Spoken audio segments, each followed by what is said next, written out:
Timóteo se formou em Ciências Sociais no ano passado e, aos 26 anos, já atua como professor de Sociologia na rede estadual. Ele está entre os mais de 13 mil estudantes que ingressaram na Universidade Federal do Espírito Santo nos últimos 10 anos via lei de cotas.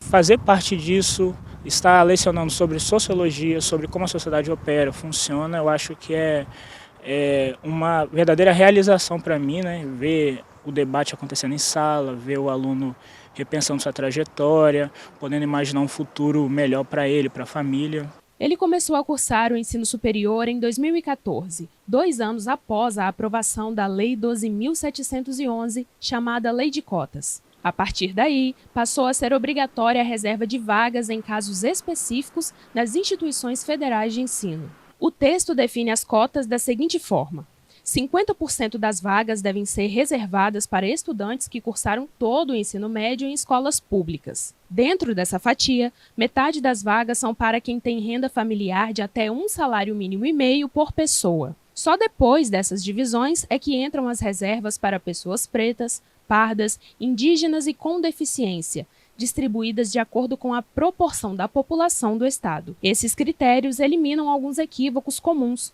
como, por exemplo, a exclusão de pessoas brancas e pobres desse cálculo. Para Timóteo, ingressar na universidade a partir da lei de cotas é uma forma de reparar o passado. A lei de cotas é uma conquista do movimento negro, né?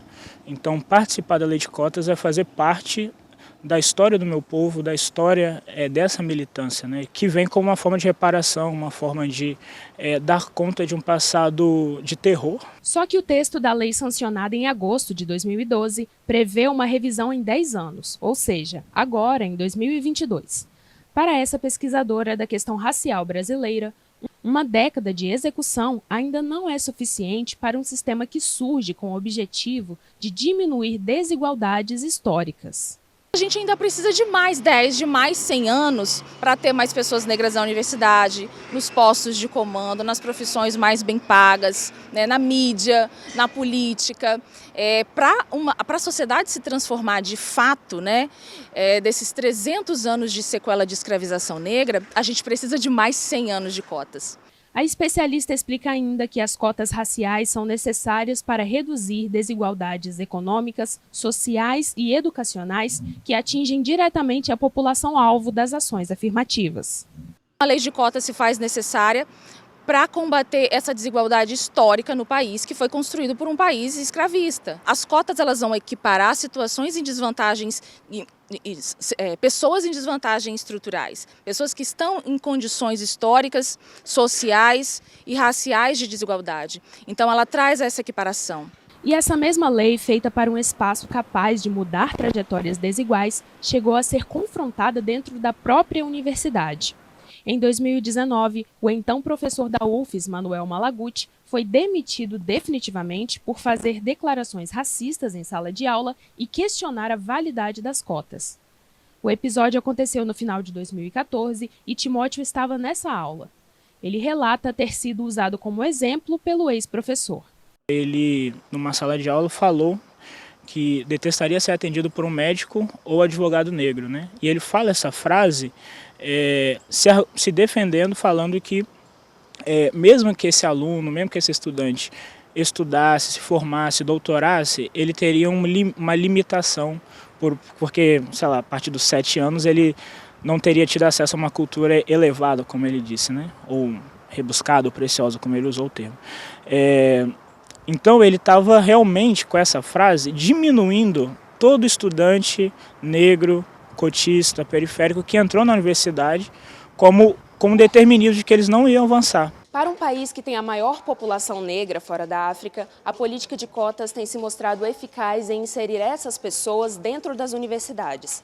Segundo um levantamento do INEP, de 2012 a 2016, o aumento de pretos, pardos e indígenas nas instituições públicas de ensino superior foi de 39%.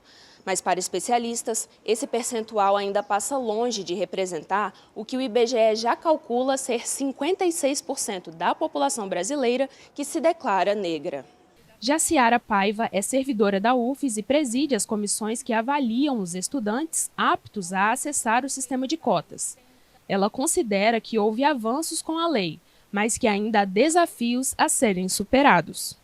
Nós precisamos de garantir também a permanência desse aluno na graduação e garantir também cotas na pós-graduação, porque o povo negro não quer somente se graduar, ele quer seguir, ele quer construir conhecimento. Então nós não temos ainda uma política de cotas na pós-graduação no Brasil, uma política efetiva e que nós precisamos caminhar para lá. E para garantir que a lei chegue a quem realmente tem direito, desde 2017, o Supremo Tribunal Federal considera constitucional que as universidades formem comissões de heteroidentificação como um complemento da autodeclaração racial.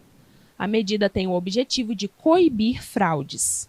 Através de uma ação do Ministério Público, o que recomendou que todas as instituições públicas tivessem suas bancas de heteroidentificação, ou seja, essas bancas elas vão validar ou não a heteroidentificação do candidato. Ela não vai dizer se você pode ou não se autodeclarar negro. Ela vai dizer o seguinte: você é alvo da política ou não é alvo da política. Ou seja, possui um conjunto de características fenotípicas que fazem dele alvo do racismo, da exclusão social, da exclusão econômica. E apesar dos fatores que tornam necessária a política de cotas sociais e raciais, hoje, como professor, Timóteo aposta ainda mais na educação como um instrumento para transformar a realidade.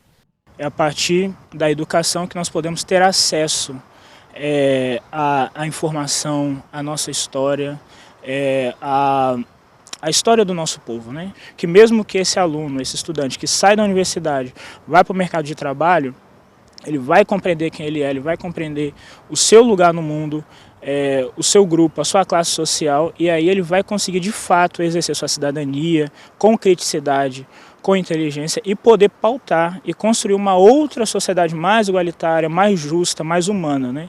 E antirracista de fato.